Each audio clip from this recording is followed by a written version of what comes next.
യുവാവിനെ കുത്തിക്കൊന്ന കേസിലെ പ്രതികളെ മണിക്കൂറുകൾക്കകം പിടികൂടി ബദിയെടുക്ക പോലീസ്. കുമ്പടാജെ, മയിൽത്തൊട്ടിയിലെ കിരൺ, കറുവത്തടുക്കയിലെ അഖിലേഷ് എന്നിവരെയാണ് കർണാടക പുത്തൂരിൽ വെച്ച് പിടികൂടിയത്.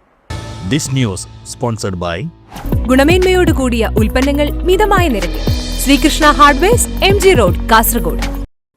കാസർഗോഡ് ASP അച്യുത് അശോകിന്റെ മേൽനോട്ടത്തിൽ ബദിയെടുക്ക പോലീസ് ഇൻസ്പെക്ടർ അനൂപ് കൃഷ്ണയും സംഘവുമാണ് കൊലപാതകം നടന്ന് 24 മണിക്കൂർ തികയും മുമ്പ് കർണാടക പുത്തൂരിൽ വെച്ച് 2 പ്രതികളെയും അറസ്റ്റ് ചെയ്തത്. കുമ്പടാജെ സർവീസ് സഹകരണ ബാങ്കിലെ സെക്യൂരിറ്റി ജീവനക്കാരനും മാർപ്പിനടുക്ക ബദ്രകുള്ളു സ്വദേശിയുമായ സുരേഷ് എന്ന 24-കാരനെയാണ് പിടിയിലായ കുമ്പടാജെ മയിൽത്തൊട്ടിയിലെ കിരൺ എന്ന 30-കാരനും കറുവത്തടുക്കയിലെ അഖിലേഷ് എന്ന 25-കാരനും ചേർന്ന് കുത്തിക്കൊലപ്പെടുത്തിയത്. ഞായറാഴ്ച രാത്രി 9:30 കുമ്പടാജെ സഹകരണ ബാങ്കിന് സമീപത്ത് വെച്ച് തന്നെയാണ് ദാരുണമായ കൊലപാതകം നടന്നത്.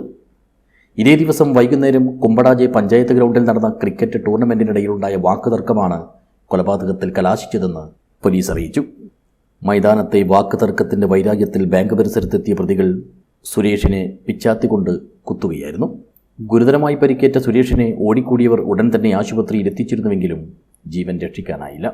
പോലീസ് സംഘത്തിൽ SI-മാരായ രൂപേഷ്, സുകുമാരൻ, പ്രസാദ്, സജീവൻ, സിവിൽ പോലീസ് ഓഫീസർമാരായ ഗോകുൽ, അനീഷ്, വർഗീസ്, ശ്രീനേഷ് എന്നിവരാണ് ഉണ്ടായിരുന്നത്.